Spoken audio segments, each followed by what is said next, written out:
Olá, o tema e título de hoje é Obras Básicas, Evangelho, Virtudes e Exemplificação. Testemunho. Importância das obras básicas. Elas são 5 e codificadas por Allan Kardec. São elas o Livro dos Espíritos, o Livro dos Médiuns, o Evangelho segundo o Espiritismo, o Céu e o Inferno, a Gênese. Agora um vídeo sobre Allan Kardec e as obras básicas. Peço que assistam ao trecho esclarecedor do vídeo sobre a vida de Allan Kardec e as obras básicas do Espiritismo. O trecho do vídeo é de mais ou menos 5 minutos apenas. Um último caráter da revelação espírita é que, apoiando-se em fatos, tem que ser, e não pode deixar de ser, essencialmente progressiva, como todas as ciências de observação. Caminhando de par com o progresso, o espiritismo jamais será ultrapassado. Se uma verdade nova se revelar, ele a aceitará.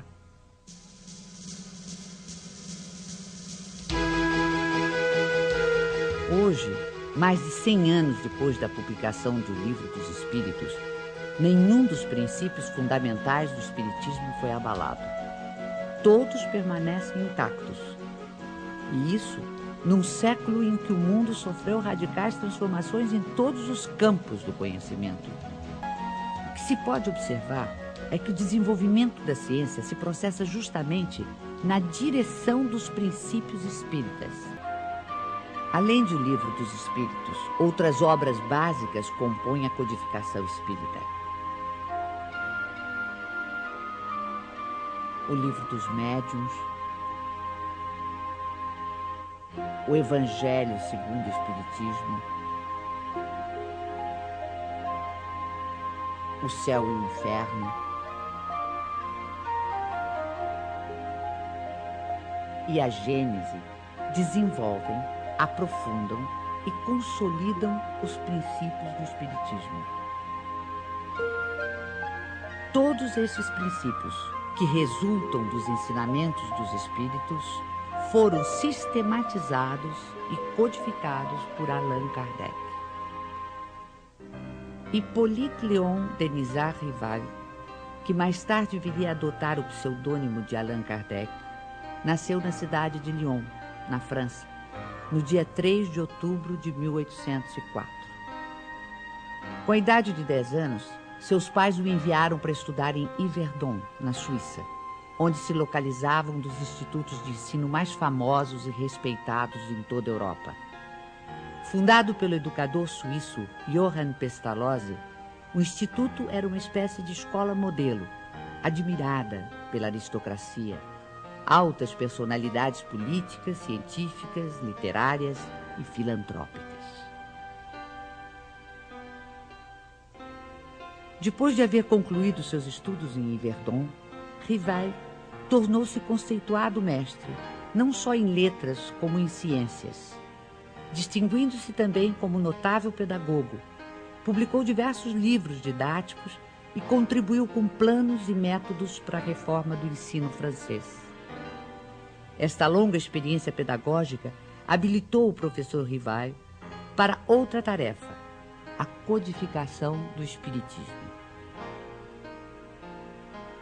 Aos 65 anos incompletos, vitimado por um aneurisma, Allan Kardec faleceu em sua casa enquanto trabalhava. Afirmações de pseudo-sábios. Quem já afirmou algumas das frases a seguir? O Espiritismo está ultrapassado. o Espiritismo não se resume apenas às obras básicas. Há hoje obras que as completam, que trazem novos conhecimentos. E agora, uma frase minha. Quanta inocência de quem fala isso. Continuando afirmações de pseudo-sábios.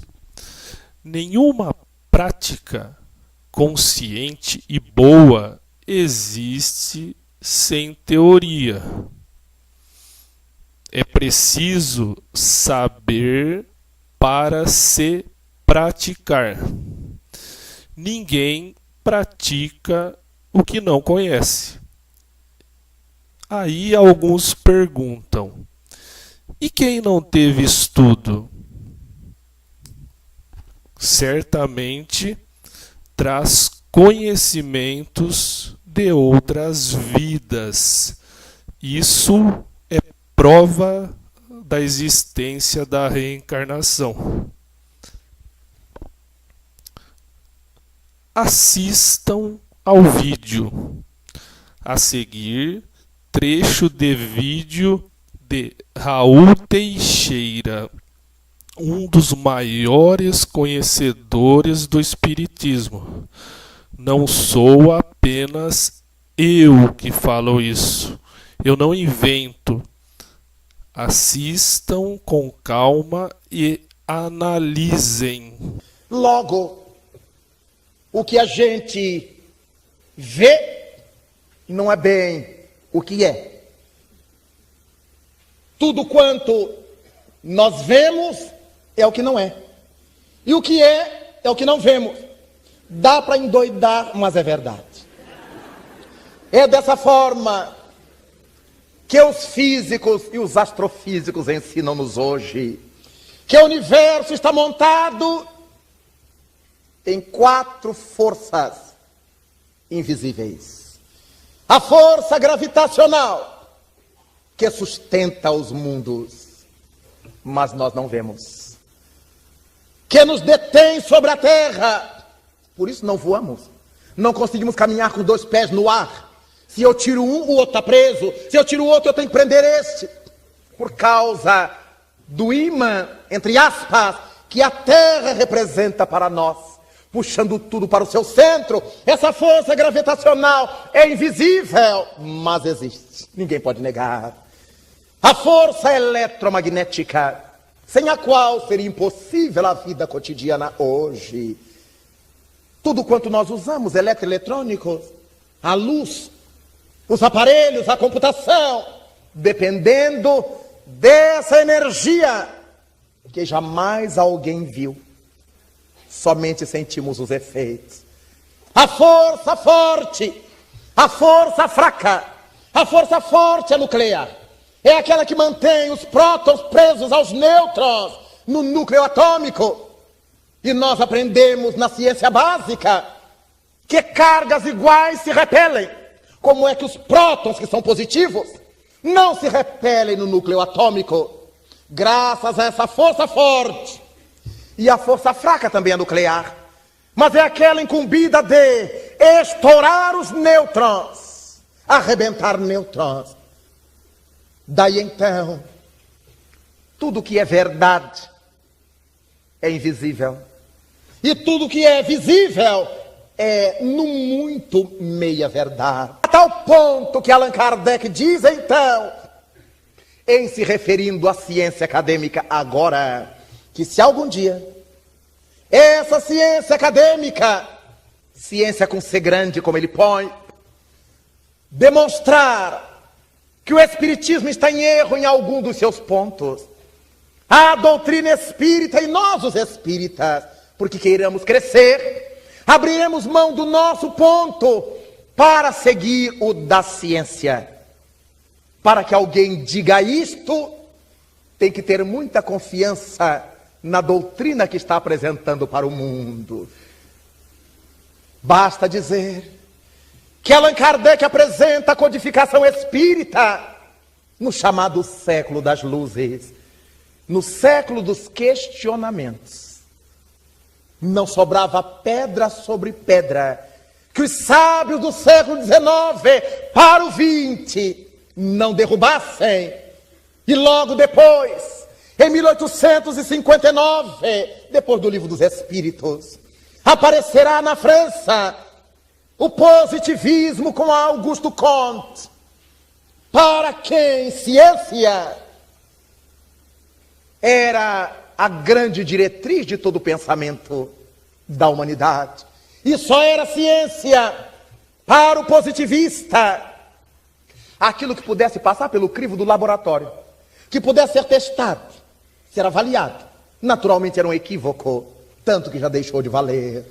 E a partir de todo esse fervedouro do século XIX, nós temos a doutrina espírita, que até hoje, por mais que haja aparecido um grande contingente daqueles que teimam em afirmar que Allan Kardec está ultrapassado, mas nunca apresentam o que o ultrapassou. Allan Kardec já era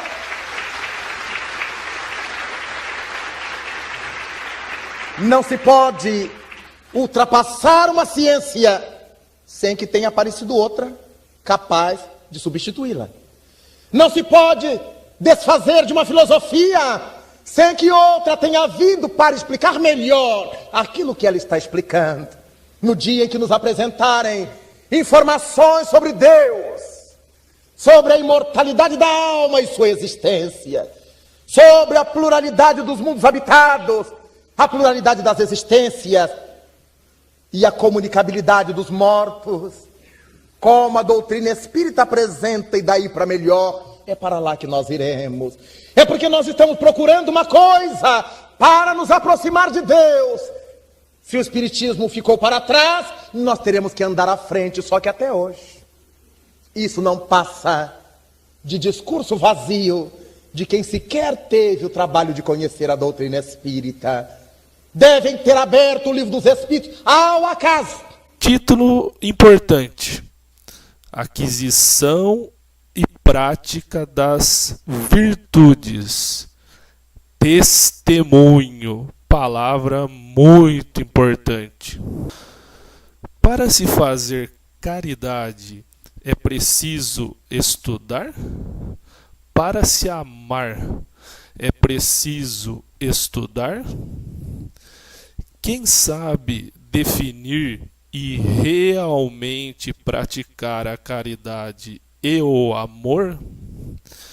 Não sejamos hipócritas como os fariseus, tanto os da época de Jesus como os fariseus modernos.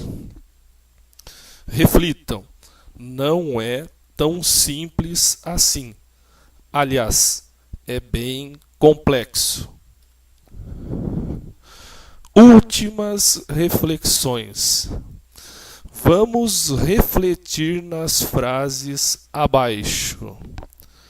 Seja o teu falar sim, sim, não, não. Jesus.